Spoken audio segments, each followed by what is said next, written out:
Do you ever wonder what really happened to the gaming giant Sega? Let's take a road back to memory lane. Console wars are a term used by gamers to describe a battle between consoles. Today's conflict is between Nintendo, Sony, and Microsoft, in which they will compete to see which gaming console will entice fans to spend the most money.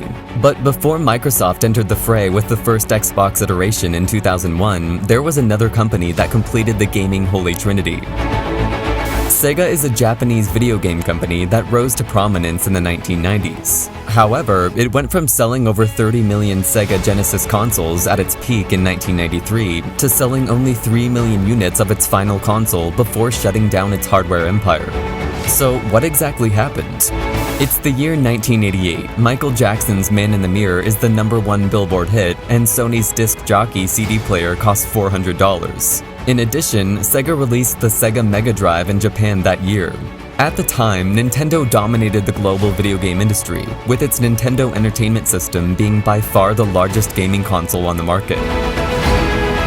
There was virtually no competition with an iconic mustached plumber as its mascot and a family-friendly collection of video games.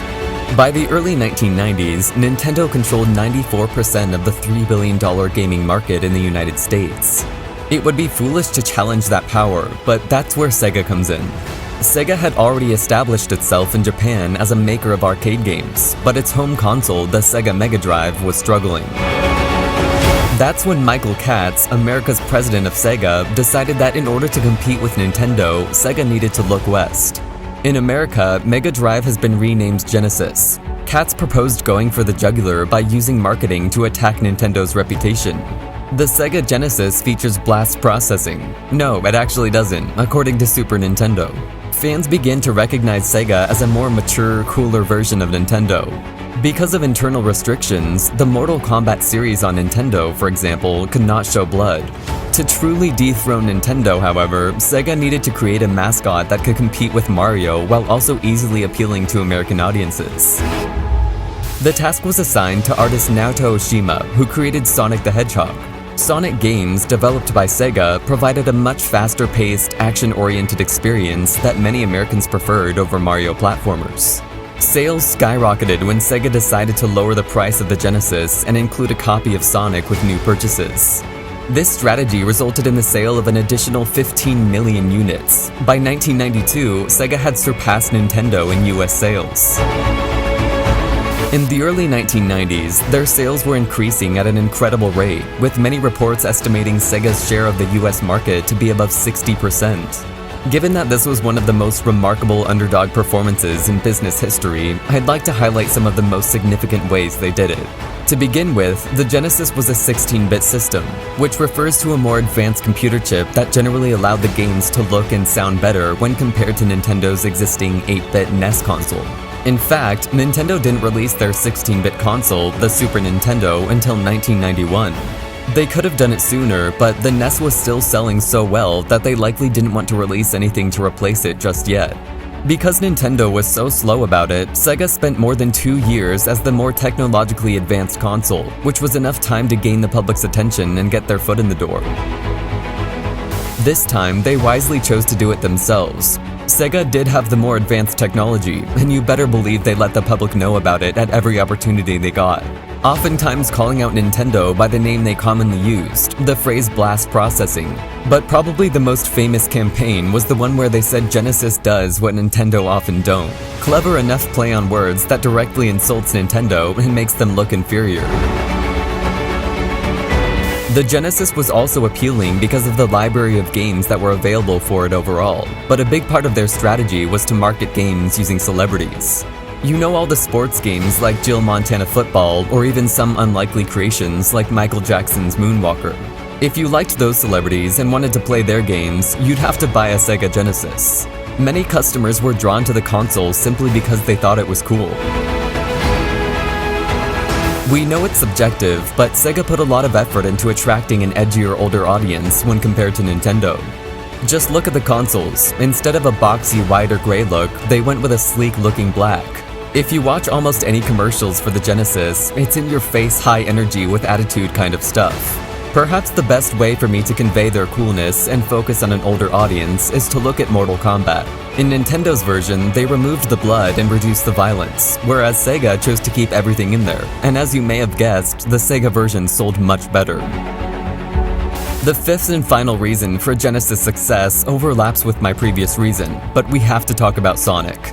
Can we all agree that Sonic is essentially Sega's version of Mario? He's like the character that most represents the brand, but when compared to Mario, he has so much more attitude. If we look at their earnings, we can see that they peaked in 1993 and really took a negative turn in 1998. So if you're a fan of Sega, this video is about to take quite a negative turn as we talk about the decline of their business. For my first reason, I'm just going to say that Nintendo woke up. Most would probably say that Nintendo made a mistake by sitting back and letting Sega catch up to them as much as they did. Like Zelda: Link to the Past, Super Mario Kart, and of course, Donkey Kong Country, all of them sold millions of copies, making the Super Nintendo look more appealing than Genesis and helping them reclaim a good share of the market in the end. The Super Nintendo did sell significantly more units than the Genesis. It was a fight where Sega got way further than anyone could have ever predicted.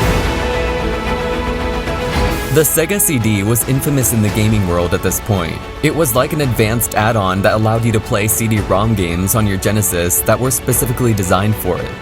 A major issue was that it cost more than the Genesis itself. There weren't many games for it, and one of the few games, Night Trap, was singled out as a congressional hearing about video game violence, giving it a bad name. There was also a lack of support for the Sega CD after the company began focusing their main efforts on the next console.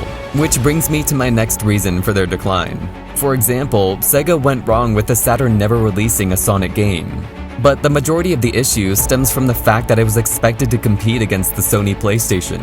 It was 1995, and there was a lot of hype surrounding Sony entering the market with their own console, and Sega felt it was important to get ahead of the game and release their console first.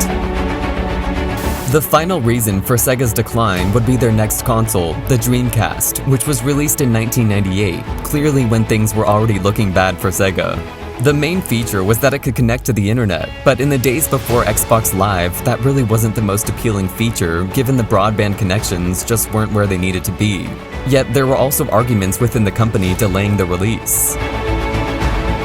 Further reducing sales, the Dreamcast sold only about 3 million units before Sega announced that they would stop making consoles entirely and devote their entire efforts to developing games for other consoles. And that was the end of it. After more than 2 decades, Sega had yet to release another console. Ishikawa, the head of Sega at the time, who had taken over in the 1980s, donated nearly $700 million of his own money to help the company get through that transition. He died only a few weeks after that announcement. So that's what Sega has been up to ever since, successfully reversing the trend and becoming profitable again by 2003, shortly before merging with the same corporation and a $1.5 billion deal, which happens to be Japan's largest maker of pachinko machines.